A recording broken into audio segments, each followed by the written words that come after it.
About $3.5 billion. That's how much money the Legend of Zelda franchise has pulled in since 1986. This year marks the 35th anniversary of the series, and I think it's safe to say that the Zelda franchise is one of the most popular and well-loved video game series. Whether you grew up playing the original Legend of Zelda, Link to the Past, Ocarina of Time, Wind Waker, Skyward Sword, the CDI games, or any of the nearly 24 games and remakes, you no doubt have some fond memories of at least one of these games. And if you've never played any of them, you definitely know someone who has. Naturally, everybody has their favorite and least favorite, but Zelda fans never really agree on which ones those are.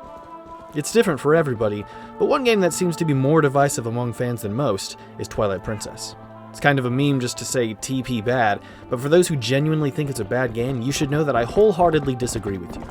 The Legend of Zelda Twilight Princess is a great game, but I don't really like it.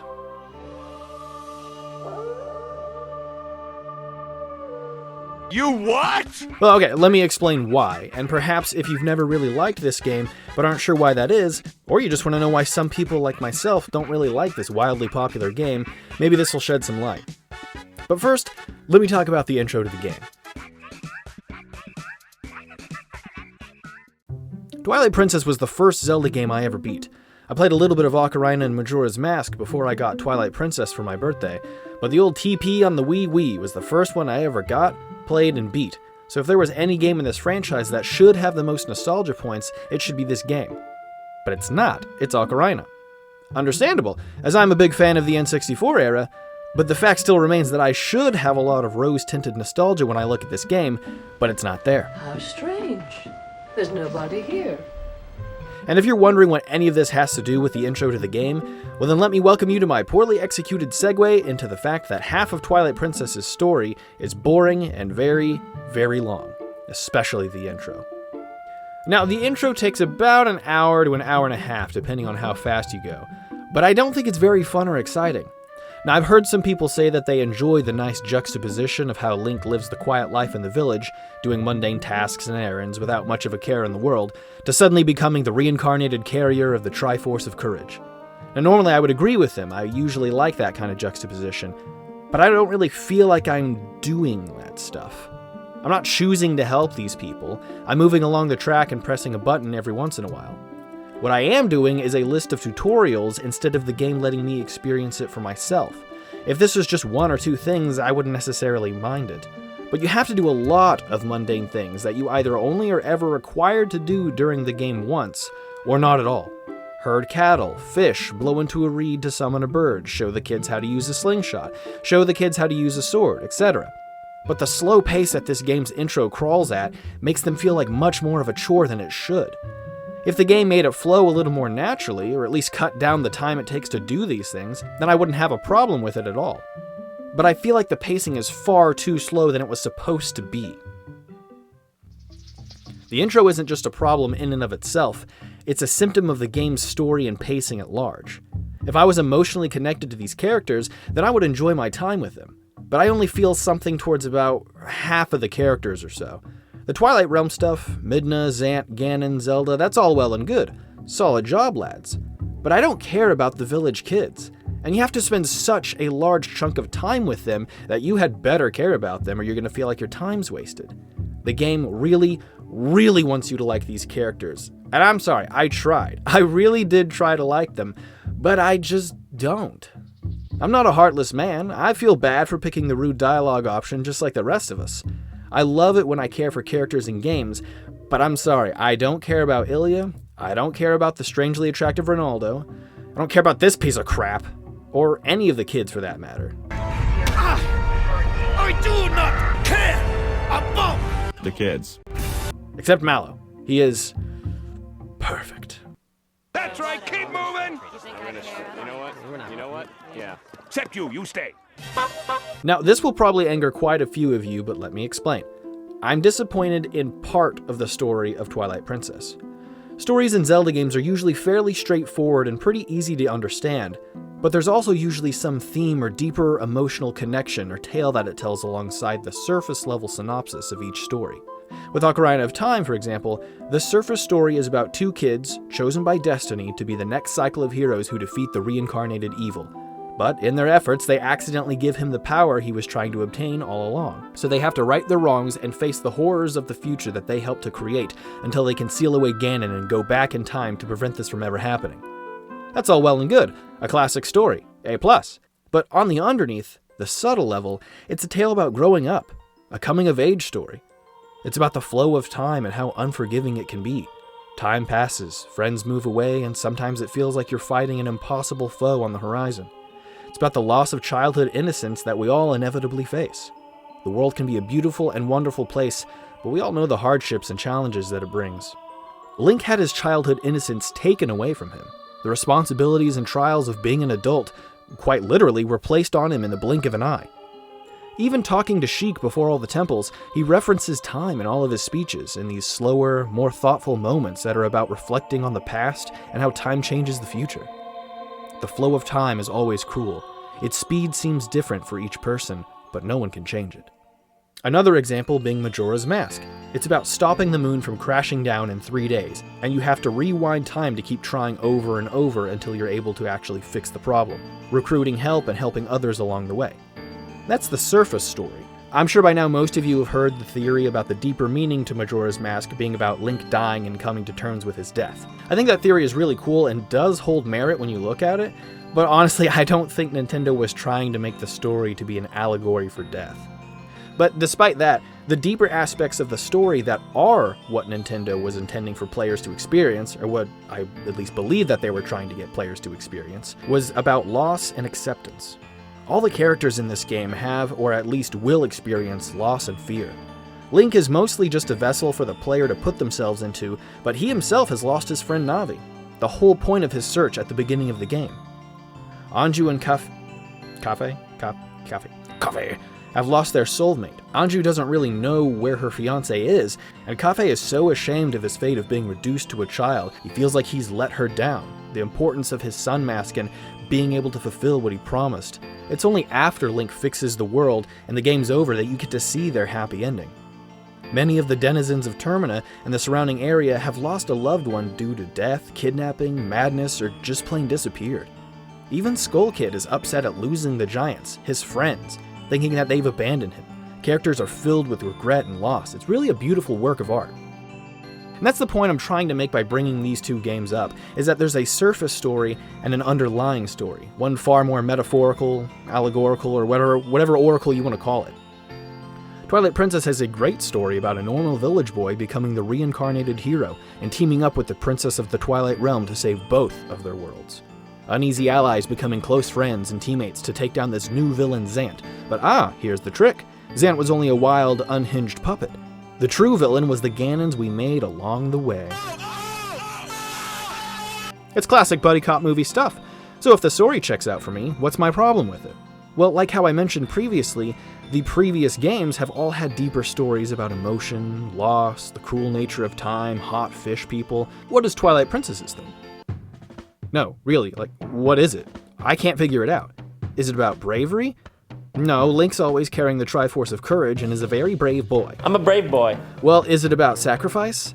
Zelda sacrifices herself for Midna, and likewise, Midna sacrifices herself for both the Hyrule and Twilight Realms. The theme of sacrifice is also mirrored when Colin finally stops being a little snitch and saves Beth from being trampled. Mystery solved, right? Well, I don't think so. None of these characters really have to pay any price. Zelda comes back, Midna just passes out. The only one that's in the most amount of danger is Colin, but I don't think the game did a very good job about making me care about this kid. Besides, he's fine. Well, what about dualism? That's a definitely touched on theme. Light and dark, shadow and light, two sides of the same coin. It's in the opening conversation of the game. Surely Twilight Princess's main theme has to be about the duality of humanity. People are both good and bad, capable of great deeds and terrible horrors. Well, again, if that's the theme, why is Midna the only one who walks that line? Zelda and Link are both all good, Ganon and Zant are all bad. In this world, there are only good and bad people. Only Midna seems to walk that line between good and bad, shadow and light. So if that's the theme, why are there so few examples of that? Why isn't it mirrored throughout the story? I read an article that seemed to think that the underlying story was about respecting power and the dangers about overestimating your own power. Examples of this being Ganon believing he was an all-powerful god, the tales of the ancient Twilight tribes that did not respect their magics carefully.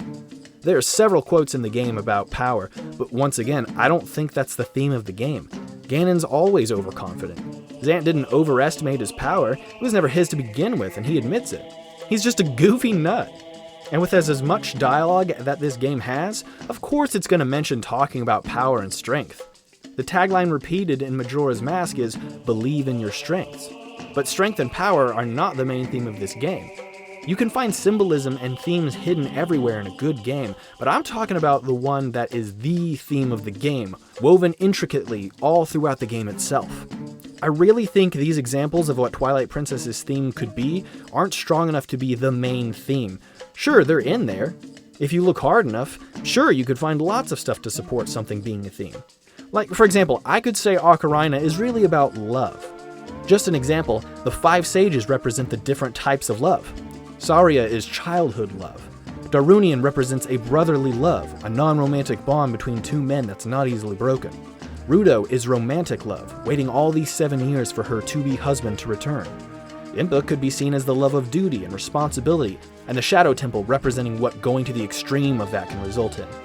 While Naboro represents lust, in both a sexual way and the lust for power. If you can successfully get the silver gauntlets, I'll do something great for you.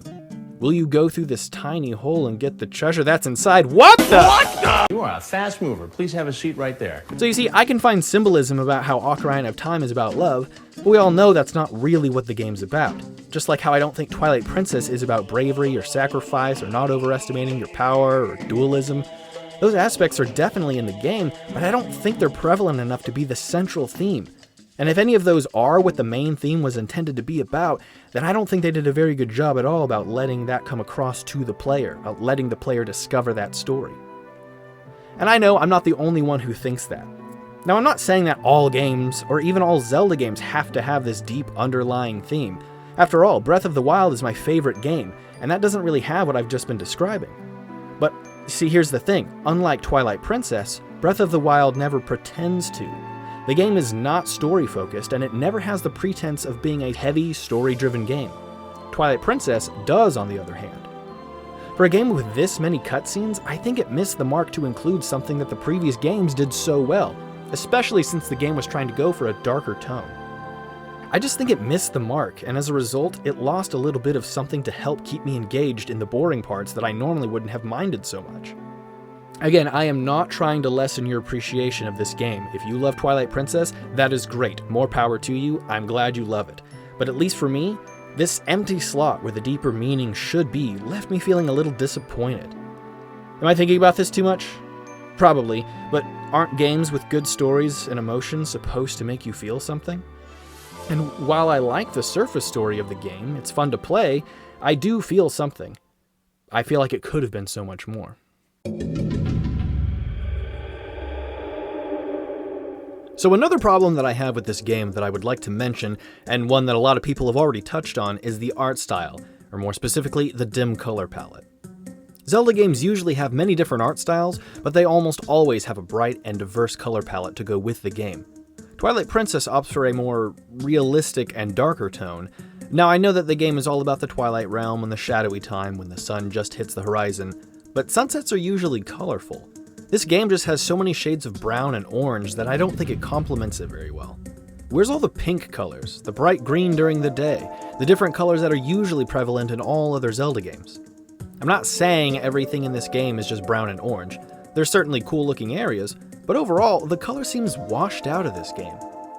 I know they partly went with this style due to the complaints they had about the more childlike, cartoony style of Wind Waker, but when they tried to make this game dark and, realistic, all they seemed to do was dim the lights.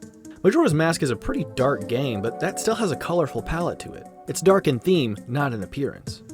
Twilight feels like it tried too hard and overcorrected its art style and choked it too much. I think they missed a chance to make the land covered in Twilight look really interesting, hard shadows and bright lights mixing together, but it all just looks... well, it's all brown! And the fuzzy sort of filter it has over it just makes it look muddy and hazy. I don't really like the missions where you have to go into the Twilight Realm. I don't like being there, not because it's a bad place and everyone's having a bad time being spirits, but because it's ugly. Now, despite my verbal lashing that I just gave to Twilight Princess, there are a lot of things I like about this game that I think are objectively great parts. I think the music in this game, well, for all Zelda games to be honest, I think the music in this game is great. Sad piano pieces for the dramatic parts, bombastic boss music for tense battles, epic adventure music for the vast open landscapes, and the unsettling ambience of the Twilight Realm. The music in these games never disappoints me, and Twilight Princess is no exception. Well, except for one theme. The Snow Peak Ruins theme. I want you to take a listen to this real quick.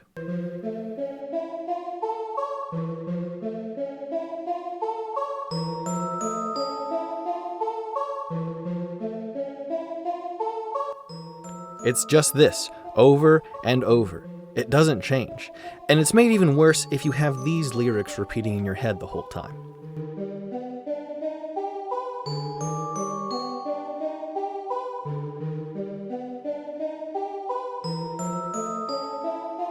The combat in this game is great. Everything from the horseback combat to using items just feels right. One of the best additions in this game is learning new moves from the wolf spirit. It never goes so overboard that you have to remember all these combos, or that enemies are weak to only one or two types of attacks, causing you to feel restricted instead of powerful and having an arsenal to dispatch your foes. It is just enough application to spice up combat and make it necessary for some enemies while not relying on it too much. A perfect blend. Chef's kiss. Mwah. I also like how there's a lot to do in this game. While I don't necessarily do everything in it, I do like that it has such a wide variety of little quests and challenges to complete. Not only does doing some of these quests gain you a reward, like hunting for heart pieces or searching the land for Agathis bugs for a monetary reward, but there's also other quests that you can do to effectively change the world, even if it's just in small ways, like helping the Goron father and son get to Hyrule Castle Town to set up their shop, or the long quest to get Mallow his own Gucci store that offers a unique item that you can only get by doing this quest. Sure, you have to buy the armor, but it's still a nice optional mission that you don't have to do, but you're rewarded for your persistence. The game in general is lengthy, both in its main quest and side missions, with plenty to do, and I really appreciate that. Especially in the age now where having a fully completed game with plenty to do is not always guaranteed when you first buy it. Not every task is a stellar example of game and level design, however. There are several duds in there. Like, I don't particularly think hunting for the Tears of Light is a fun mission at all. It seems more like a frustrating game of hide and seek, but the good quests absolutely outnumber the mediocre ones. When it comes to Twilight Princess's dungeons, they're sort of a mixed bag for me. Most of them are really great, both in execution and atmosphere, but there are a few that only nail the atmosphere part. Now, that being said, I think Twilight Princess should be praised for the number of dungeons that it has, 9 in total. I think Ocarina just barely beats it out for the most dungeons in a Zelda game with 10, but when Twilight Princess does a dungeon well, it does it really well. I think all of them are themed great and incorporate different and unique challenges to solving them. The Forest Temple sees you using wind and traversing using the help of the freed monkey. This is just a side note, but I really like that when you free the baboon from its brainwashing, he comes back to help you with the temple's boss. Damn, boy, he's thick, boy! The Goron mines make solid use of using the iron boots and wall walking, leading to interesting ways at looking at problems. The Lakebed Temple can be frustrating at times, but it's much more manageable than the Ocarina or Majora's water systems, and provides a good challenge trying to get the water flowing to the correct spots. The Arbiter's Grounds... Ooh. The Arbiter's Grounds... Oh, this is my favorite temple in Twilight Princess. Possibly my favorite temple of all time. Not only does it take you a while of adventuring to a new area to get there, excellently setting the mood with music and proper atmosphere, but the temple is executed well with its layout and proper use of a fun item found in the dungeon. It's got great temple music and a unique spin on the old objective from the Forest Temple in Ocarina, where you're hunting spirits to open the way, except this time you have to alternate between Wolf Link and Human Link to keep progressing. It's pulled off great. Lastly, we're treated to a fantastic mini-boss and final boss. If all the dungeons were this quality, I would be constantly showering Twilight Princess with praise. But after that is where the quality starts to fluctuate. Up next is the Temple of Time. Now this is a decent dungeon and has good puzzle solving with a unique theme and dungeon item, but I don't know why, but this dungeon almost seems unfinished to me. Almost like it was about 75% done, but they forgot to add a few stuff. I don't know what it is. The temple seems very empty to me. I'm not sure if that was the point or not, but I don't know why going back in time would make the temple more empty than it feels. Overall, it's a fine dungeon, but nothing amazing. And then it's time for the Snow Peak Ruins. Oh boy, it's, the Snow Peak, it's Crap, mega crap. Again, I know this is a fan favorite dungeon, but come on guys, stop blindly defending this dungeon. It is not very good. Yes, it's cool because we're in the mountains and it's a big house and we gotta hunt for soup and all that. It's a unique idea, but the music is not great like I mentioned before. And there's so much slow-paced stuff about this dungeon. You have several tasks in which you need to carry large, heavy iron balls and put them in slots to get them to the other side of the wall. You walk slowly through the mansion while carrying these, and there's little unskippable cutscenes when you put them through to the other side. These aren't really complicated puzzles, they're just time-consuming. Even the dungeon item that you get literally immobilizes you when you use it. One of the major puzzles for this dungeon is a block sliding puzzle on the ice. Block pushing puzzles have never been a fan favorite task for most players, but they were usually simple enough that they didn't take too much time to solve, so they were mostly inoffensive. But this is a difficult puzzle, and it takes up a lot of time unless you know from the get-go the correct way to solve the block pushing puzzle. I know these seem like small complaints, but the other negatives about this dungeon really start to compound these nitpicks into just an overall garbage dungeon, at least in my opinion. Next up is City in the Sky. Now this one is much more of an improvement. For one, the music is perfect at setting the stage for a very bizarre place that appears to be completely deserted when you get there, but you find out there may be more life there than you thought. This is one of the most unique dungeons in its theme and atmosphere. While you could say the same thing about its layout, I personally think it's far too confusing. The double claw shot is a neat idea for a dungeon item, and while it does make for some interesting travel mechanics, the dungeon is laid out so that once you actually get the item, you're pretty much using it for the whole time you're in that dungeon. That being said, while it's fun to use the double claw shot, it's rather slow to use and not everywhere that you're able to claw shot is evidently clear. I got turned around so many times in this dungeon. There's claw shot points above you, around you, you have to claw shot to something, crawl around it, then use the claw shot. Now I know you could say that it's because I'm just not good at solving these problems. That could be a valid point, but I've played a lot of Zelda games and puzzle games in general, and I don't usually have a problem and have to look up stuff more than once while in a dungeon. Now I think that the Palace of Twilight was a big missed opportunity. Like the other dungeons, the atmosphere is set up great, but it's got the same problem the Temple of Time has. It feels very empty, but this one more so. You're essentially just solving the same puzzle over and over, getting these light balls to where they need to go, and you don't really have to do anything interesting to get them there. It'd be one thing if you had to do several different types of tasks before you were given the light ball to take back, but none of them really try anything aside from having to fight a few enemies once or twice. Plus, I think the music is a little underwhelming in this dungeon, so it just makes what you're doing seem even less exciting. The last dungeon, however, lets Twilight Princess go out with a bang. Hyrule Castle is a treat to finish on. You work your way through the legendary castle and you get to see little pockets of resistance to Ganon's rule. You also get to finish a rivalry you've had with this King Bulblin. It's a neat little finish to where he admits he can't beat you and believes you to be the stronger leader opposed to Ganon. It really lets you know there's more to this guy than just being an evil henchman. I don't know, it's a neat little finish to that subplot. While I do have some problems with a few dungeons, I admit they are overall a solid selection. Now I haven't really touched on the bosses because I want to talk about them all together. They all have the same glaring flaw with them. They're all super fun to fight. Got him!